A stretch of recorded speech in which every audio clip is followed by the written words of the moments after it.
People v. Fisher. If it please the court, Lisa Burgess for the appellant, Kenneth Fisher. Nothing is more basic in the criminal process than the right of a defendant to an unbiased jury.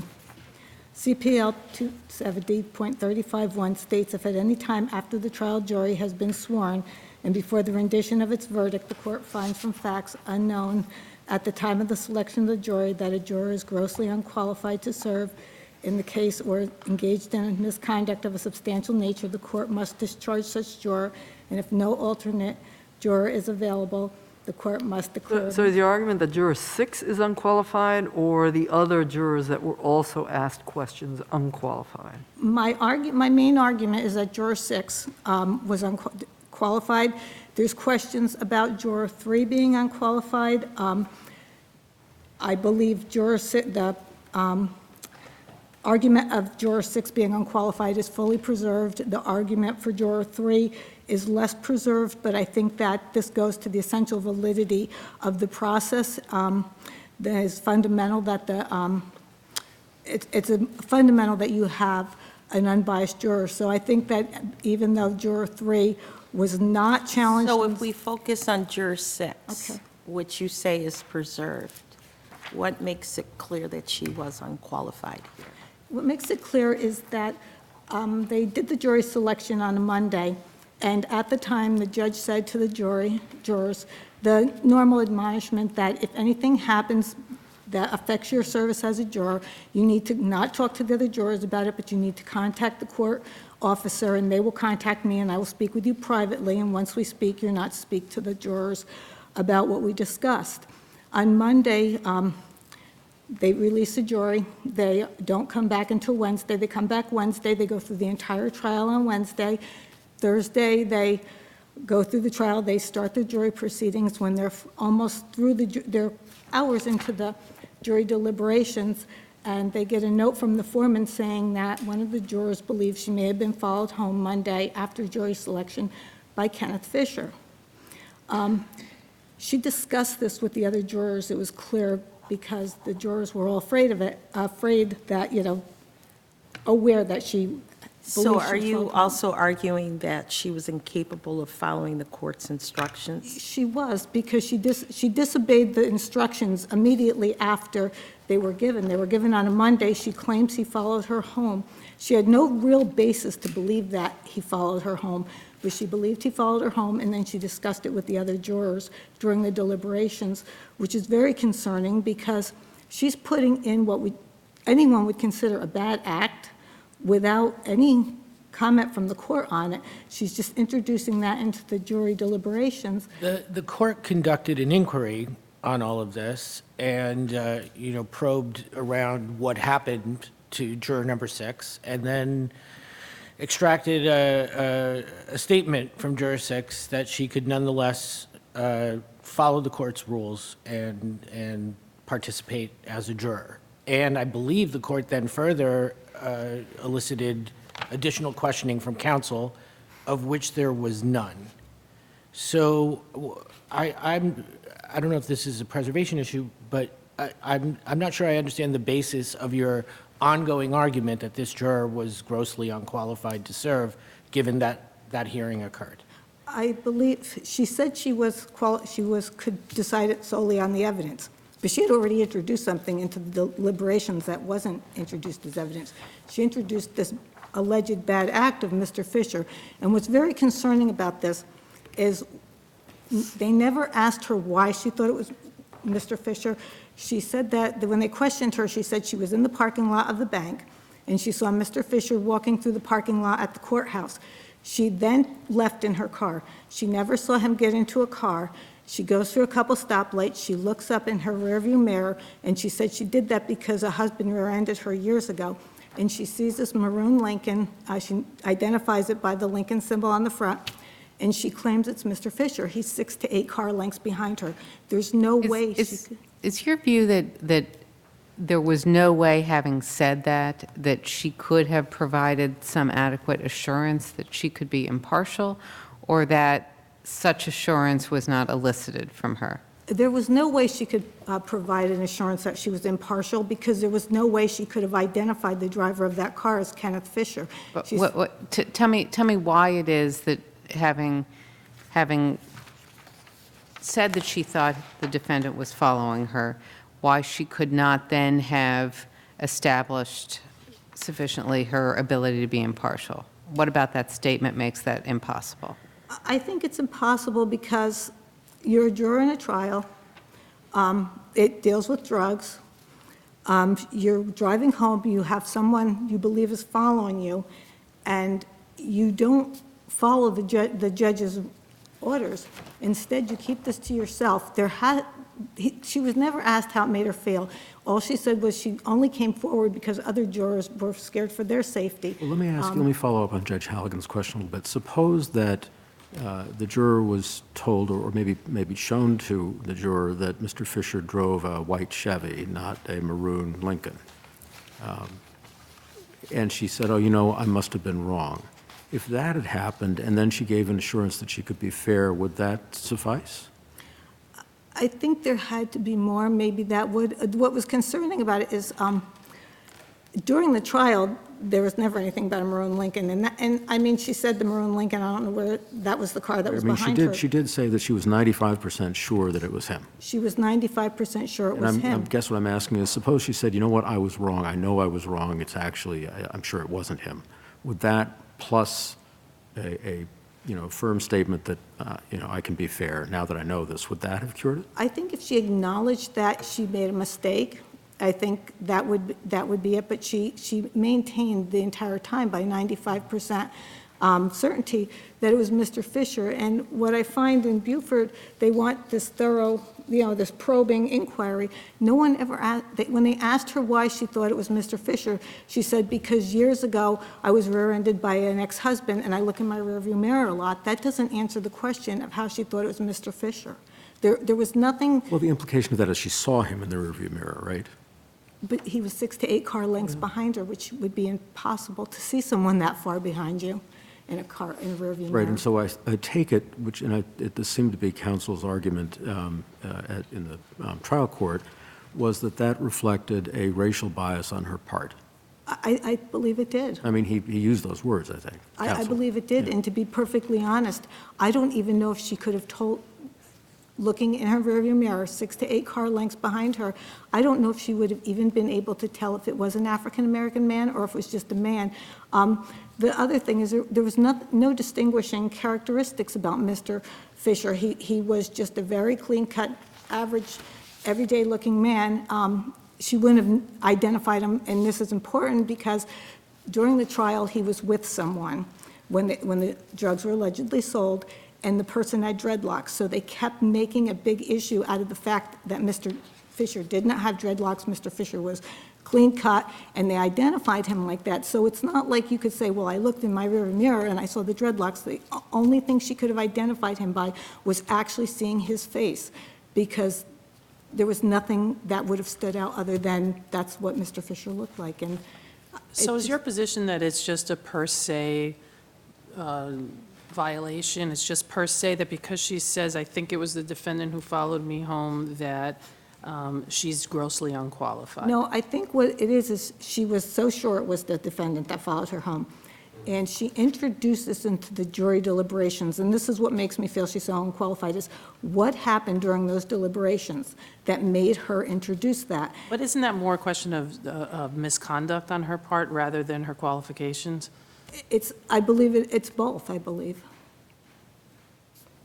I believe she engaged in misconduct, and I believe she was unqualified, and I don't believe she had the state of mind that could be unbiased, because she picked she said Mr. Fisher did something that would be concerning to anyone to be followed home by someone, let alone. I understand that. I guess that my issue is, what do we do with that when we had a court that made an inquiry, and she said the words that are on the pages that we're reading that assured the court that she could be fair? Do we give any kind of deference to the trial court who had the opportunity to engage with her, to talk to her, to see her demeanor? The words on the page, that's what our case law requires. She said, I could be fair. Well, I'm concerned about you know, and I don't know, but I'm concerned about the way the judge handled the whole thing, because she walks out of the room, says, I'm 95% certain that it was Mr. Fisher, and when Juror 3 comes in, they ask Juror Fisher if she has any, Juror 3, if she has any concerns, and she said, I didn't today until Juror 6 said Mr. Fisher followed her home on Monday, and, Counsel, I'm certainly sensitive to your concern about the way the judge handled it, but at the hearing itself, after the court indicated that it was disinclined to believe Juror 6's story, and noted that he did get an assurance from the juror that she could be fair and impartial, he then threw it back to counsel, and I believe asked for any applications that they wanted to make, which at that point seems to me to be an invitation to raise these concerns about the way the judge handled the hearing or about something that was missing from the hearing, and there were no applications made. And it seems as if at that point, it's there- over. There wasn't, but when they went, after they had to give more instructions to the jury after that, which they did, they went back in, and that's when Mr. Fisher said, hey, he was the one who was pushing forward that this isn't right, you know, Yes, I'm and then there was an concerned. application for a mistrial, Yeah. a different Yeah. form And- of relief. And I just think it does go to Juror 6's state of mind that the judge just interviewed her, said, and she's 95% sure that it was Mr. Fisher. The next person walks in, he says, well, we've already determined that that probably never happened.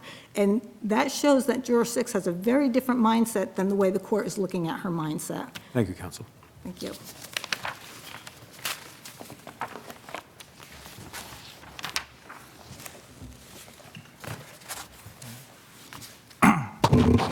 May it please this court, John Kelly of the Chemung County District Attorney for the people. Your Honors, this court in People v. Spencer recognized that there's no such thing as either perfect jurors or perfect trials. And that's precisely what we have in this case. But in this case, we have a juror. Yes. When the court inquires, she says, I can be fair and impartial juror, yes. I say that because the other juror members encouraged me, because their safety may be at risk. How does that establish that she was qualified to remain on the jury? Well, Your Honor, I believe that in reference to Juror 6, she did unequivocally state that she could be fair and impartial. I believe the coming forward with Doesn't it require more than just saying the words, that there is evidence that she actually can be a fair and impartial juror? Your Honor, I believe under People v. Buford, a lot of what is going on here is speculation, and speculation is not a reason to say What that- about her own words, because others, and she's mentioning safety? Yes. You're saying that's unequivocal? Your Honor, as was pointed out, during the inquiry that was conducted with Juror 6, the court found that Juror 6, that he believed Juror 6 could be fair and impartial. The Opened it court up to- found it, but what I'm asking, Yes. is this response the type of response that clearly establishes that she was qualified to remain on the jury? And if so, why is this response Your Honor, sufficient? I believe that it is sufficient. I don't agree that, I believe as appellate counsel has stated that she believes that's an introduction of a bad act. But if we remember, if we look at the record, I believe that Attorney A.D.A. Thweed had asked, is it possible that he could have just been, driving in the same direction as you, not that she was following her home? And she's like, yeah, he may have been. But with respect to her assurance itself, Okay. right?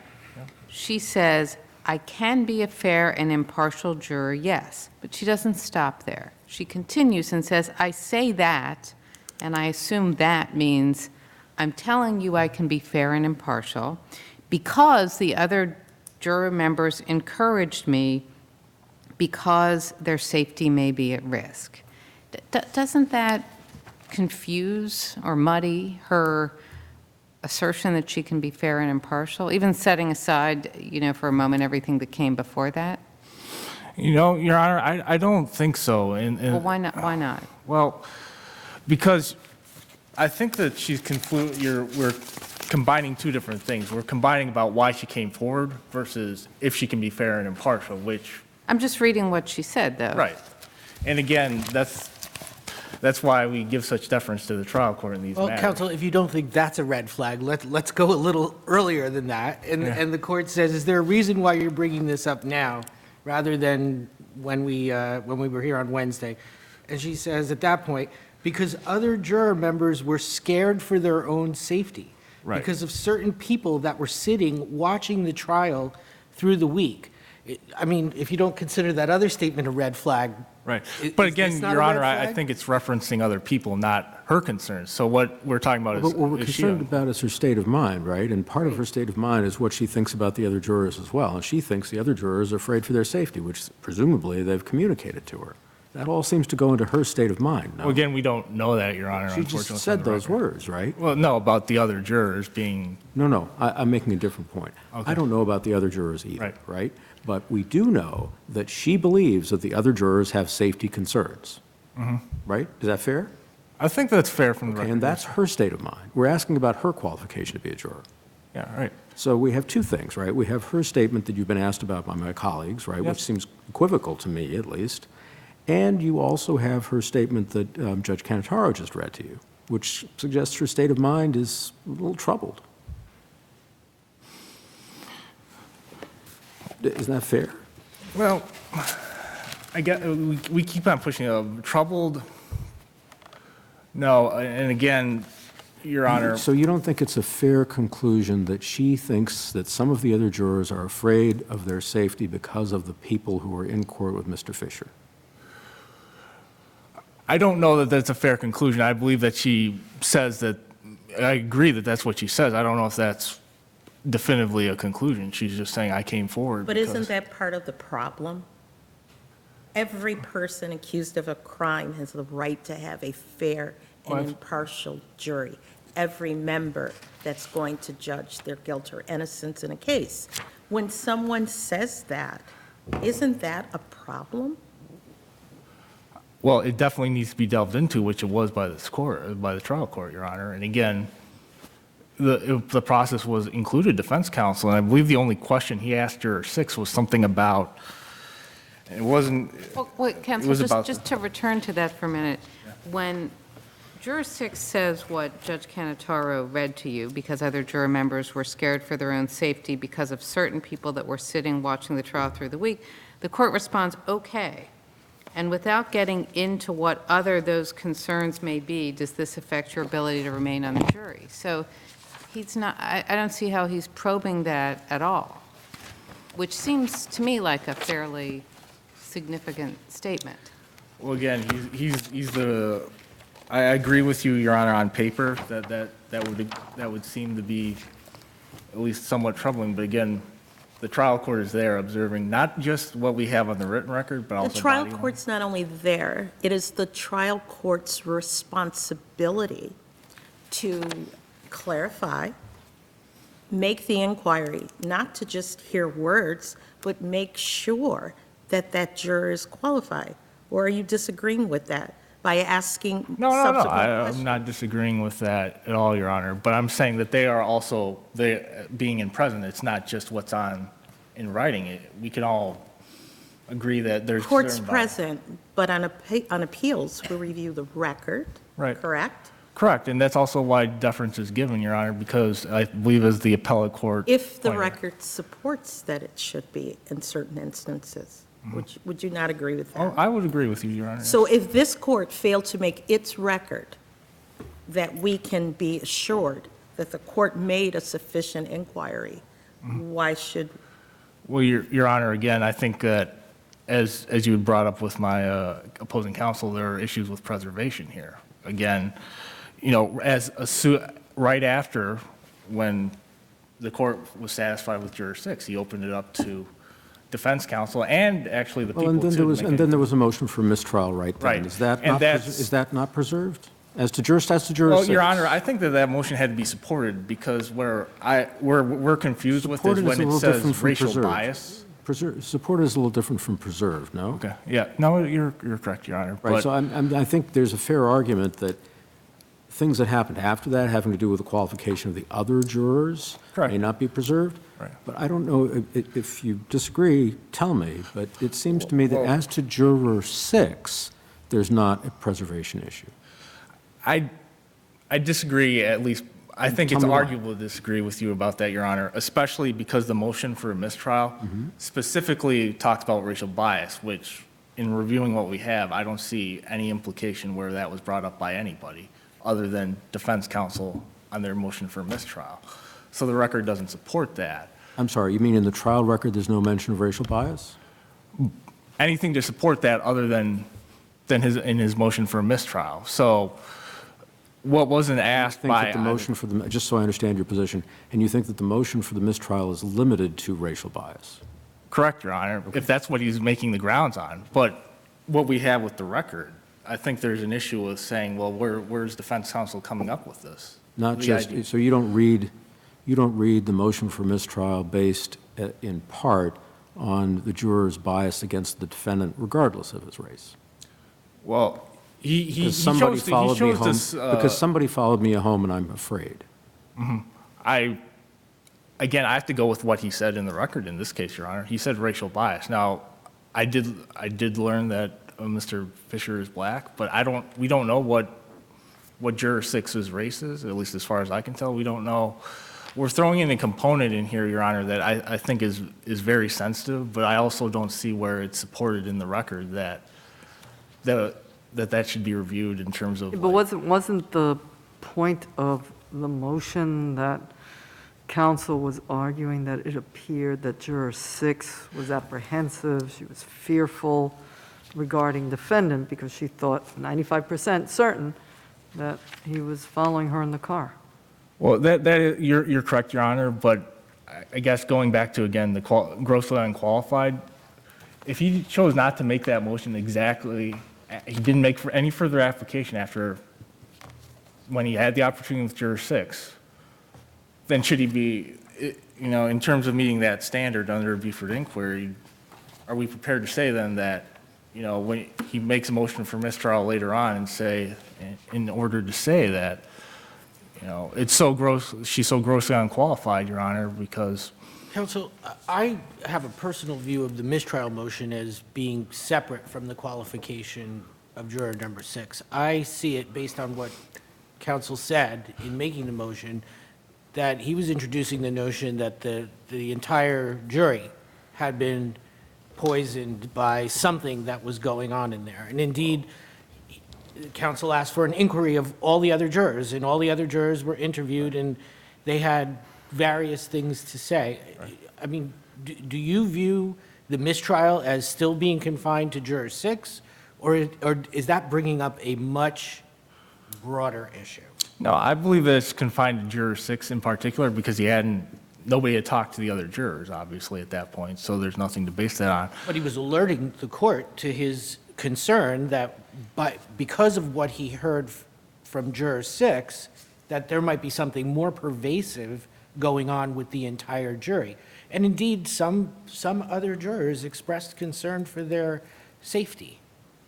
Yes, Your Honor, that is true, that some other jurors did express, within the confines, I believe, of the type of case. I don't know that it was ever referenced to Mr. Fisher specifically. Thank you, counsel. I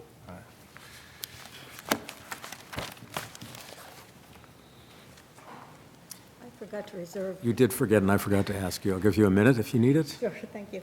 I just wanted to address that no other person brought up their safety concern with respect to Mr. Fisher. Juror 3 clearly said that she had no safety concerns until today when Juror 6 told her that Mr. Fisher had followed her home. And Juror 7 said that she had no safety concerns, and then they were talking about it today. And it was clear that one of the things they were talking about was Mr. Fisher allegedly following Juror 6 home. So I think it's a mischaracterization that none of the other jurors' concerns related to Mr. Fisher. Thank you. Thank you.